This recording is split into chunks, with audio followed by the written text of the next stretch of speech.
नमस्कार दोस्तों। मेरे जैसे ही हजारों लाखों लोगों को या वो कहा जाए करोड़ों या अरबों लोगों को बिटकॉइन के बारे में तो लोगों ने सुना है, लेकिन क्रिप्टो करेंसी या बिटकॉइन क्या किस चिड़िया का नाम है, ये शायद ही किसी को पता होगा।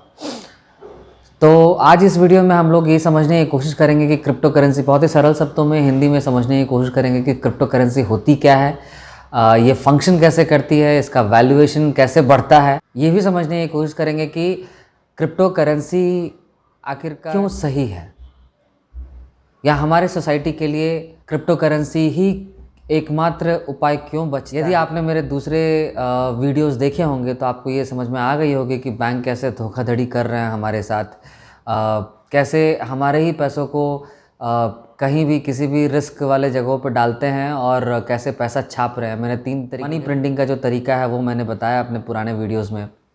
मैंने आपको ये भी बताया कि कैसे सरकार जो है क्वांटिटेटिव ईजिंग के थ्रू जो है पैसा छाप रही है और छापते चली जा रही है। ऐसा नहीं है कि वो रुक रही है या फिर सोच रही है। और मैंने आपको ये भी बताया कि ये जितने भी बैंक्स हैं ये सभी जो है फॉलो करते हैं आरबीआई या सेंट्रल बैंक्स को। और इन सभी देशों की जो सेंट्रल बैंकिंग का जो सिस्टम बैठाया गया है, ये सेंट्रल बैंकिंग भी गवर्न होती है। उनका जो पैसा है, उनका जो लेखा जोखा रखा जाता है वो रखा जाता है यूएस की फेडरल रिजर्व बैंक्स में, ठीक है। और इसीलिए शायद यही रीज़न है कि आपको डॉलर जो है आज भी जो है वर्ल्ड की करेंसी बनी हुई है। आपने सीबीडीसी का नाम सुना है, सेंट्रल बैंकिंग डिजिटल करेंसी का नाम सुना है? इतना ही सुना है तो सुन लीजिए, क्योंकि सेंट्रल बैंकिंग डिजिटल करेंसी एक ऐसी व्यवस्था जो हमारी सरकार लेकर आने वाली है, जहां कैश के सिस्टम को पूरी तरह से नेस्तो नाबूद कर दिया। जो कैश आप देख रहे हो अपने हाथ में, वो कैश जो है सरकार वापस ले लेगी और उसके जगह पे आपको आपके बैंक अकाउंट में कुछ नंबर्स जो हैं, जैसे मान लीजिए आपके पास 1 लाख रुपए है, तो वो 1 लाख रुपए जो है वो 1 लाख 1 लाख एक नंबर वहाँ पे प्रिंट हो जाएगा आपके बैंकिंग अकाउंट सिस्टम में। लोगों के हिसाब से या सभी सरकार के हिसाब से ये रियल मनी है, लेकिन मैंने जैसे अपने पुराने वीडियोस में बताया है कि ये रियल मनी नहीं है, क्योंकि इसके पीछे बैकिंग जो है, जिस गोल्ड का जो बैकिंग होता था 1971 में, वो गोल्ड की बैकिंग को हटा दी गई है। तो अब जो है, जो पैसा आप जो देख रहे हैं, ये केवल और केवल सरकार के विश्वास के, तो समझिए उसका वैल्यू है। यदि सरकार का विश्वास उठ गया तो वो वैल्यू भी चला जाएगा।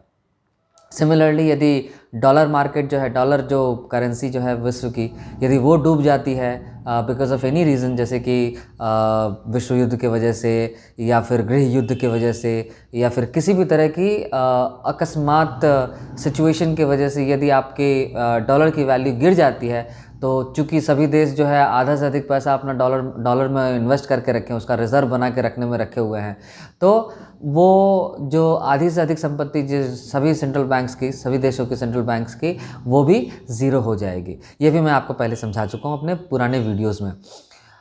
बात करते हैं क्रिप्टो करेंसी की। क्रिप्टो करेंसी और कैसे क्रिप्टो करेंसी जो है हमारे सोसाइटी के लिए, समाज के लिए एकमात्र उपाय बच जाता है, जिसके थ्रू जो है हम लोग जो है सीबीडीसी के आने वाले खतरों से अपने आप को बचा सकते हैं। और सीबीडीसी के आने वाले खतरे क्या हैं? चूँकि अब ये डिजिटल करेंसी बन जाएगी, सीबीडीसी मतलब सेंट्रल बैंकिंग डिजिटल करेंसी, और चूँकि ये डिजिटल बन जाएगी तो सरकार के पास पूरा अथॉरिटी होगा कब कैसे किसको रोकना है। जैसे मान लीजिए कोई अपराइजिंग हुई, जैसे आपने सुना होगा कनाडा में ट्रकर्स मूवमेंट के बारे में। यदि आपने सुना है ट्रकर्स मूवमेंट के बारे में, तो जिस तरह से पब्लिक अपराइजिंग हुआ वहाँ पर, पब्लिक अपराइजिंग जो है कोई ना कोई फंडिंग के थ्रू ही हुई होगी। अब वहाँ पे क्या हुआ कि पब्लिक ने फंड करना स्टार्ट किया उस मूवमेंट को। गो फंड बोल के एक थी संस्था जिसने पब्लिक मनी को कलेक्ट करके इन ट्रकर्स के मूवमेंट में डालने के लिए कोशिश की, और ट्रकर्स मूवमेंट में बेसिकली वो इन्वेस्टमेंट होता था। लेकिन सरकार के द्वारा जो नियम जो लागू किए गए उस समय के इमरजेंसी के थ्रू कनाडा में, तो आप देखो कि सारे के सारे बैंक्स ने जितने भी अकाउंट्स थे उन सबको सीज़ कर लिया। जो भी मूवमेंट में शामिल थे उन सभी के अकाउंट्स को सीज़ कर लिया, और गो फंड के थ्रू जो भी पैसा कलेक्ट हुआ था, पब्लिक मनी कलेक्ट हुआ था उस मूवमेंट के लिए, उसको भी बंद कर दिया गया, उसको भी बेसिकली सीज़ कर लिया गया। तो अब समझिए कि सीबीडीसी का खतरा इस कदर से है कि इंडिविजुअल लेवल पे भी, अभी वहाँ पे तो गो फंड है, कलेक्टिव लेवल पे उन्होंने, सरकार ने उस मनी को सीज किया, लेकिन सीबीडीसी का खतरा ऐसा है कि आपको इंडिविजुअल लेवल पे भी आपको आपके पैसे के ऊपर का अधिकार भी छीना जा सकता है। कैसे? मैं ऐसे बोलता हूँ, जैसे it's a digital currency and it's a programmable currency. तो चूंकि इट्स अ प्रोग्रामेबल करेंसी, तो आपको रोका जा सकता है कोई ट्रेन टिकट वगैरह लेने के लिए। यदि आप ट्रैवल कर रहे हैं, मान लीजिए यहाँ से मुंबई में मूवमेंट चल रहा है और मैं हैदराबाद में हूँ, तो भाई हैदराबाद से मैं मुंबई ट्रैवल करना चाहता हूँ, उस मूवमेंट का हिस्सा बनना चाहता हूँ। Very good. अब क्या करेगी सरकार? इंडिविजुअल लेवल पे, चूंकि सारे के सारे डिजिटलाइज हो चुका है, सारे के सारे मूवमेंट डिजिटलाइज हो चुके हैं, तो अभी क्या करेगी? इंडिविजुअल लेवल पे आपके ट्रेन टिकट्स को कैंसिल कर दिया जाएगा, यानी कि आप अपने डिजिटल करेंसी के थ्रू जो है मुंबई ट्रैवल नहीं कर सकते हैं, आपके ट्रैवल को रिस्ट्रिक्ट कर दिया जा सकता है। सोशल स्कोर के थ्रू जो है, आपका यदि स्कोर कम रहा तो आपके बच्चों को बड़े स्कूल्स में या अच्छे स्कूल्स में एडमिशन्स के लिए रोका जा सकता है, या आपको यदि कुछ कोई यूटिलिटी या कोई सामान खरीदना है आपके अपने पैसों से, तो उसको भी वो स्टॉप कर सकते हैं या एक्सपायर कर सकते हैं या सीज करके ज़ीरो कर सकते हैं। उनके लिए ज़ीरो करना, it's like just clicking one button, zero हो जाएगा, डन। तो ये यदि आपको समझ में आता है, क्योंकि it's like something, it is something like shifting the whole power of the money into the hands of government. यदि आप ये चाहते हो और तो कोई बात नहीं भाई, आपको यही यदि पसंद है तो यही सही है ना। लेकिन as a public, as a freedom lover, क्योंकि सभी कोई 15 अगस्त का दिन मना रहे हैं, फ्रीडम फ्रीडम बोल रहे हैं, है ना, लेकिन किस तरह के फ्रीडम की हम लोग बात करेंगे, किस तरह का फ्रीडम हम लोग एंजॉय करना चाहते हैं अपने लाइफ में, ये बहुत ज़्यादा मैटर करता है। जब आपके अपने पैसे पे ही आपका अधिकार ख़त्म हो जाए और आपके पैसे को सीज़ करने का अधिकार पूरा जो है, पूरा का पूरा यदि गवर्नमेंट को मिल जाए या बैंक्स को मिल जाए, तो समझिए कि आपके पास फ्रीडम नहीं है। जब आपको बोलने की जो आज़ादी है, यदि वो कॉरपोरेट्स जो है छीनने लगे, आपको साइलेंस करने लगे, आपके अकाउंट्स को कैंसिल करने लगे, जैसा कि मेरे साथ भी हो रहा है और हो चुका भी है बहुत बार, तो समझिए कि ये this is not freedom what we are talking about. ये फ्रीडम नहीं है। और यदि सरकार इन सब चीज़ों को नहीं देख रही है तो कौन देख रहा है ना। तो बात करते हैं क्रिप्टो करेंसी की। क्रिप्टो करेंसी कैसे ये फ्रीडम लेके आ सकता है हमारे सोसाइटी में, और क्रिप्टो करेंसी को समझने की भी कोशिश करेंगे हिंदी में। तो what is crypto currency? Crypto currency is basically एक ब्लॉकचेन बेस्ड कॉन्सेप्ट है जिसके थ्रू करेंसी का एक्सचेंज हो रहा है, एक डिजिटल करेंसी का एक्सचेंज हो रहा है। मान लीजिए एक गांव है, इसको डिसेंट्रलाइज्ड मनी भी बोलते हैं, इसको डिसेंट्रलाइज्ड करेंसी भी बोलते हैं। मान लीजिए एक गांव है, एक छोटा सा गांव है, वहाँ पे 100 लोग हैं। 100 लोगों ने बोला कि भाई मुझे रुपए जो है इस्तेमाल नहीं करने हैं, मैं सरकार के इस रुपए के करेंसी को नहीं मानता हूँ। और लाजिब भी है भाई, क्योंकि ये जो करेंसी आप देख रहे हो इसके पीछे तो बैकिंग तो है नहीं कुछ भी। तो भाई ये करेंसी हो चाहे हमारा खुद का ईजाद किया हुआ करेंसी हो, मान लीजिए के कॉइन, भाई सारे गांव वालों ने मिलके एक के कॉइन बोल के एक करेंसी ईजाद की, इन्वेंट की, और कहा कि भाई यही करेंसी अब से चलेगी। 100 लोगों में से केवल मान लीजिए 20 लोग ही माने इस बात को, और बाद बाकी 80 लोग नहीं माने। अकाउंटिंग वाला बंदा है जो बोलेगा कि हाँ भाई ठीक है, हम एक सिस्टम लगाते हैं जिसमें कि हम के कॉइन जो है, चूँकि ये एक के कॉइन नाम का जो करेंसी है ये ईजाद होगा, इन्वेंट होगा, अपने आप जनरेट होगा। जैसे सरकार प्रिंट करती है ना मनी, वैसे ही के कॉइन भी प्रिंटिंग होगा, लेकिन उसके कुछ रूल्स होंगे, कुछ रेगुलेशंस होंगे कि के कॉइन वैल्यू के ऊपर प्रिंट होगा। तो 100 लोगों में 20 लोगों ने माना कि चलो भाई हम लोग के कॉइन में ही ट्रांजैक्ट करते हैं, एक दूसरे से सर्विसेज जो है आदान प्रदान करते हैं। यदि कोई प्रोडक्ट्स भी खरीदना है एक दूसरे में, तो एक तरह का कम्युनिटी फॉर्म हो गया। उस 100 लोगों के बीच में एक 20 लोगों का कम्युनिटी फॉर्म हो गया, और 20 लोगों की कम्युनिटी में मान लीजिए कोई टीचर है, कोई लोहार है, कोई बढ़ई है, कोई किसान है ना। तो इन लोगों के बीच में अपना ट्रांजैक्शन स्टार्ट हो गया। भाई ये बोलेगा कि भाई मेरे बच्चों को शिक्षक चाहिए, टीचर चाहिए, तो टीचर आ गया। भाई टीचर को जब आप पे करोगे तो मान लीजिए 2000 के कॉइन आपने पे कर दिया। तो ये जो के कॉइन है, जो पहला इसका सर्कुलेशन होगा, जो 20 लोग इसको खरीदेंगे, वो पैसे दे के खरीदेंगे। इस बात को ध्यान से समझिए कि जब एक के कॉइन का सिस्टम, जो अकाउंटिंग जब बनाई जाएगी, ब्लॉकचेन कॉन्सेप्ट के ऊपर जब एक अकाउंटिंग बनाई जाएगी, अकाउंटिंग मतलब एक लेखा जोखा जो बनाया जाएगा, तब जो है एक लिमिटेड नंबर ऑफ के कॉइन का पहले ही लिख दिया जाएगा कि भाई ये 10 लाख के कॉइन ही जनरेट करेगा ये सिस्टम, इसके आगे ये जनरेट नहीं करेगा। ठीक है, 10 लाख जनरेट करने से पहले जो पहली बार हम जनरेट कर रहे हैं, तो वो जो अकाउंटिंग वाला, ये जो 20 बंदे जो हैं मिल के उस अकाउंटिंग वाले बंदे को बोले कि ठीक है तू जनरेट कर, एक काम कर, केवल अभी 100 ही जनरेट कर, 5 हम लोगों को दे दे, 105 खाली जनरेट कर, 5 तेरे नाम पे और 5 हम लोगों के 20 लोगों के नाम पे। 5 तेरे नाम पे इसीलिए क्योंकि तू अकाउंटिंग रख रहा है, इसका लेखा जोखा रख रहा है इसका, तो चल तेरे को हम लोग 5 कॉइन देते हैं, तुमको भी यदि कोई सर्विसेज हम से लेना होगा, हाँ, किसान है, बढ़ई है, लोहार है, टीचर है, जिससे जो सर्विस लेना होगा ये 5 कॉइन दे के तू ले लेना। तो डेवलपर को आपने 5 कॉइन दिया और 20 लोगों को 5 कॉइन दे दिया। Very good. अभी 5 कॉइन से यानी कि 25 कॉइन से 5 कॉइन से यानी 20 100 कॉइन हो गया भाई, है ना। और आपने अपने अंदर ही एक वैल्यू फिक्स कर लिया कि भाई हर कॉइन का दाम जो है, एक कॉइन का दाम जो है वो 100 रुपये है। ठीक है, तो 100 रुपये के हिसाब से 100 कॉइन, 20 पंचे 100 कॉइन, और 100 कॉइन का एक एक का 100 रुपये, तो 100 मल्टीप्लाइड बाय 100 दैट इज़ 10,000 रुपये।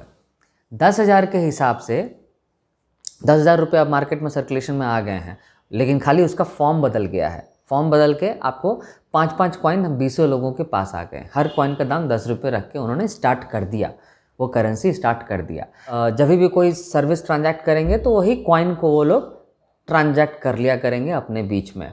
अब फ़ायदा क्या हुआ इससे आपको? पहला फ़ायदा आपको क्या हुआ कि आपको इस कॉइन के सर्कुलेशन में आपको बैंक्स इन्वॉल्व नहीं है। आप ना सरकार के पास गए ना आप बैंक के पास गए। पहला फ़ायदा ये हुआ कि आपको इसके ऊपर टैक्स देने की ज़रूरत नहीं पड़ रही, क्योंकि ये आपकी अपनी अंडरस्टैंडिंग है, एक कम्युनिटी की एक अपनी अंडरस्टैंडिंग है कि भाई हम लोग जब भी एक दूसरे से सर्विस एक्सचेंज करेंगे तो ऐसे ही करेंगे। डन। दूसरा, के कॉइन जब आप एक्सचेंज कर रहे हो तो सरकार को ये पता नहीं चल रही है कि आपने किस चीज़ के ऊपर खर्च किया, किस चीज़ के ऊपर आपने वो के कॉइन जो है ट्रांजैक्ट किया। अब ज़रूरी तो नहीं है कि भाई हम लोग अपने सारे खर्चे सरकार को बताएं कि भाई हम किस किस चीज़ पे खर्चा कर रहे हैं, क्योंकि सरकार के पास जाने का मतलब है कि ये कॉर्पोरेट के पास जाना, लोगों के पास जाना, कंपनीज़ के पास जाना, और कंपनी आपके बिहेवियर को चेक करने लगेगी, फिर उसी के हिसाब से आपको ऐड पे ऐड आने लगेगा, है ना। तो हम नहीं चाहते हैं कि भाई मेरे जिस तरह के खर्चे हैं वो मैं सरकार को या डिजिटली दूसरे कंपनीज़ को बताऊँ। इससे क्या हो रहा है कि मेरी अपनी स्वायत्ता, अपनी स्वतंत्रता ख़त्म हो रही है। लोगों को पता चल रहा है कि मैं किन सब चीज़ों में ज़्यादा इन्वेस्ट कर रहा हूँ, किन सब चीज़ों में ज़्यादा पैसे लगा रहा हूँ। ये दूसरा फ़ायदा। तीसरा फ़ायदा, आपकी अपनी स्वतंत्रता होगी कि आपको जो खरीदने का मन है वो आप खरीद सकते हैं। जैसे मैंने आपको बताया कि CBDC के तहत जो है वो प्रोग्रामेबल करेंसी बन जाएगी भाई, सेंट्रल बैंकिंग डिजिटल करेंसी के थ्रू वो प्रोग्रामेबल करेंसी बन जाएगी। सरकार कभी भी चाहे आपका पैसा ज़ीरो कर सकती है। लेकिन अब के कॉइन के वजह से, चूँकि आपका पूर्ण स्वरूप आपका अधिकार होगा आपके अपने के कॉइन्स के ऊपर, तो आप क्या करोगे कि आप उसके थ्रू जो है अपने कम्युनिटी के बीच में ट्रांजैक्शन कर सकते हो। अभी आपको ये सोचने की ज़रूरत नहीं पड़ेगी कि भाई मेरे पास तो पैसे नहीं हैं, या फिर चूँकि मैंने गवर्नमेंट के ख़िलाफ़ कुछ बोला या लिखा तो गवर्नमेंट ने मेरा पैसा सीज़ कर लिया। सीज़ तो कर नहीं सकती है वो, क्योंकि ये के कॉइन का अंडरस्टैंडिंग आपके कम्युनिटी के बीच में है, 20 लोगों के बीच में है। स्लोली क्या होता है कि जब दूसरे लोग, जब आपका ट्रांजैक्शन बढ़ता है, क्योंकि ये जो क्रिप्टो करेंसी का जो कोड है, जो कंप्यूटिंग कोड है, वो कोड कुछ इस तरह से लिखा गया है कि जितना नंबर ऑफ ट्रांजैक्शंस बढ़ता है उतना उसका वैल्यू प्रपोजिशन उस कॉइन का बढ़ने लगता है, समझे, और साथ ही साथ उसका डिमांड भी बढ़ने लगता है। तो चलिए यही 20 लोगों की बात कर रहे हैं हम लोग। जब 20 लोग सेफली अपने अंदर एक दूसरे के ऊपर ट्रांजैक्ट कर पा रहे हैं, है ना, और जब बाद बाकी 80 लोग देखेंगे कि अरे भाई इसको तो सरकार को टैक्स भी नहीं देना पड़ रहा है, अरे भाई इसको तो पूर्ण स्वतंत्रता है अपने करेंसी के ऊपर, तो जब ये सब कुछ देखते हुए 80 लोग भी, मैं चलिए 5 लोग टूटेंगे, 5 लोग टूट के आपके पास आएंगे, बोलेंगे कि भाई हमको भी कॉइन चाहिए, हम भी इसी कॉइन में ट्रांजैक्ट करना चाहते हैं। क्यों? क्योंकि भाई हमको भी पूर्ण स्वतंत्रता चाहिए अपने पैसों के ऊपर, क्योंकि सरकार का हम हक नहीं चाहते हैं, मेरा अपना हक चाहते हैं अपने पैसों के ऊपर, राइट। इस तरह से जब डिमांड बढ़ता है, जब सेफली जब 20 लोग ट्रांजैक्ट कर रहे थे और 5 लोग एक्स्ट्रा आए उसमें जुड़ने के लिए, ये बोलते हुए कि भाई हमको भी अपनी पूर्ण स्वतंत्रता चाहिए उस पैसों के ऊपर जो मेरा अपना है, तो क्या होगा, वो के कॉइन जब ना आपने इनिशियल वैल्यू रखा था ना 100 रुपये एक एक कॉइन का, अब ये 5 लोग एक्स्ट्रा जब आएंगे तो क्या होगा, डिमांड बढ़ेगा। क्या होगा, डिमांड बढ़ेगा। आपके जो 100 रुपये का जो कॉइन था, है ना, जो एक कॉइन जो 100 रुपये का था, उस कॉइन का जो वैल्यूएशन है अब बढ़ जाएगा। 20 लोग थे पहले, 5 लोग और ज्वाइन हुए, 25%, सो 125 हो गया भाई। 125 रुपये में अब एक एक कॉइन का वैल्यूएशन हो गया। बात समझिए, 5 लोग एक्स्ट्रा आए इस 20 लोगों के कम्युनिटी को ज्वाइन करने के लिए, उन्होंने भी के कॉइन को डिमांड किया। जब डिमांड किया तो इसका जो प्राइस है, जो 100 कॉइन जो सर्कुलेशन में था उसका प्राइस बढ़ गया, है ना। अभी ये पाँच लोग जो हैं 25 कॉइन का डिमांड किए भाई, 25 कॉइन का डिमांड किए तो 100 रुपये का एक कॉइन था, 25% अप हुआ, 125 रुपये का हो गया। सर्कुलेशन में वैल्यूएशन जो है, जो भी सर्कुलेशन में क्रिप्टो करेंसी के कॉइन के नाम पे आप लोग सर्कुलेट कर रहे थे 20 लोगों के बीच में, इस 5 लोगों के एक्स्ट्रा ऐड होने की वजह से इसका डिमांड बढ़ता है और इसका प्राइस जो है 125 रुपये हो जाता है। अब जो कंप्यूटिंग जो हो रही है, जो अकाउंटिंग वाला क्या बोलेगा, अरे भाई मेरे को पहले 20 लोगों का हम ट्रांजैक्शन का लेखा जोखा रख रहे थे, अब जो है हमको 25 लोगों का ट्रांजैक्शन का लेखा जोखा रखना पड़ रहा है, अकाउंटिंग करना पड़ रहा है। तो मेरे पास जो कंप्यूटिंग पावर है, जो हमको जो क्या बोलते हैं मैनुअल जो एफर्ट है, वो मेरा इंक्रीज़ हो गया है भाई।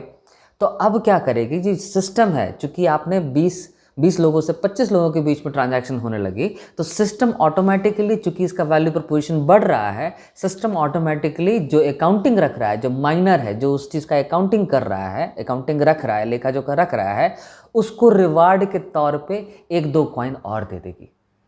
एक कॉइन, एक कंप्यूटिंग मैथमेटिक है इसका, इसके पीछे फॉर्मूला है, उस फॉर्मूला के तहत एक आधा कॉइन, एक कॉइन जो है एक्स्ट्रा जनरेट करके इसी अकाउंटिंग वाले बंदे के हाथ में रख देगी। ये उसका हो गया। यही प्रोसेस, सेम प्रोसेस 20 से जब 25 हुआ, 25 से जब 50 होगा, 50 से जब 100 होंगे, कम्युनिटी फॉर्म होगी, कम्युनिटी का एक अपना खुद का करेंसी बन जाएगा। यही है क्रिप्टो करेंसी। और डिसेंट्रलाइज्ड कैसे होता है?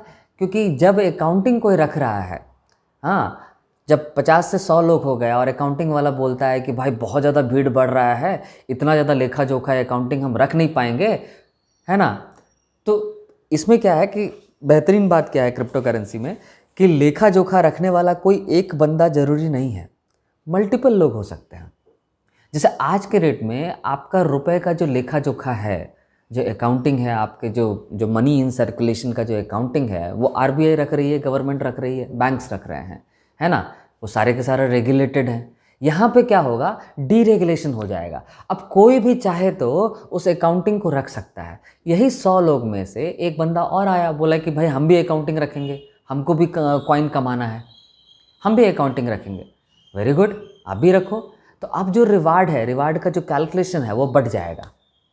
2 लोग आ गए भाई, 2 लोग अकाउंटिंग रख रहे हैं, तीसरा भी आएगा, तीसरा भी रखेगा, चौथा भी आएगा, चौथा भी रखेगा। जैसे जैसे ज़्यादा से ज़्यादा लोग इसमें ज्वाइन होने लगेंगे, इस कम्युनिटी में आने लगेंगे, साथ आने लगेंगे, वैल्यूएशन भी बढ़ेगा, पहला, मनी सर्कुलेशन भी इंक्रीज करेगा। कैसे? क्योंकि रिवार्ड के तौर पे और कॉइन जो है जनरेट हो रहा है ना।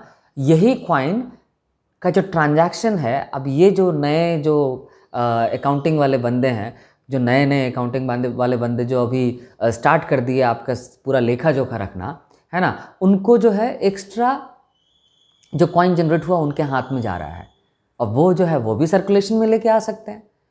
तो जैसे आपका पहले सबसे पहले आपने 100 कॉइन सर्कुलेट किया था, 100 कॉइन के बाद में जैसे जैसे लोग जुड़ते गए, जैसे जैसे रिवार्ड के तौर पे नए कॉइन्स प्रिंट हुए कैलकुलेशन के तहत, मैथमेटिकल फॉर्मूला के तहत, है ना, वैसे वैसे जो नंबर ऑफ कॉइन्स है वो भी इंक्रीज किया और जो वैल्यू है उस कॉइन का वो भी इंक्रीज करने लगा। क्लियर है? गांव में 100 लोग हैं, पहले 20 लोगों ने अपनी कम्युनिटी फॉर्म की। 20 लोगों ने जब अपनी कम्युनिटी फॉर्म की, एक नोशनल वैल्यू ले लिया कि चलो भाई एक एक कॉइन का 100 रुपये रखते हैं। एक अकाउंटिंग वाले बंदे को बुलाया और सबसे पहली बार 20 लोगों के हिसाब से 5-5 कॉइन के हिसाब से 100 कॉइन जो है मार्केट में सर्कुलेट करना स्टार्ट किया। मार्केट में सर्कुलेट करने का मतलब इन्हीं 20 लोगों के बीच में। और ये लोग अपने आप में अपने एक नोशनल वैल्यू फिक्स कर लिए कि एक कॉइन का दाम जो है वो 100 रुपये है ना। 20 पंचे 100 कॉइन और एक कॉइन का दाम 100 रुपये, that is 10,000 rupees in circulation between these 20 people. अब ये जो अकाउंटिंग वाला बंदा है, जो लेखा जोखा रख रहा है, ये रखते ही चला जाएगा आपको, है ना, अनटिल जब ज़्यादा लोग आने लगेंगे इस कम्युनिटी में। जैसे मान लीजिए 5 लोग और ज्वाइन किए, तो चूंकि 20 लोगों की कम्युनिटी है, 5 लोग और ज्वाइन किए, तो 100 रुपये का जो वैल्यूएशन है 100 कॉइन का, वो क्या हो जाएगा, एक कॉइन का जो 100 रुपये का जो वैल्यूएशन है वो बढ़ के 125 हो जाएगा। 5 के 20, 25%, सो 25% अप।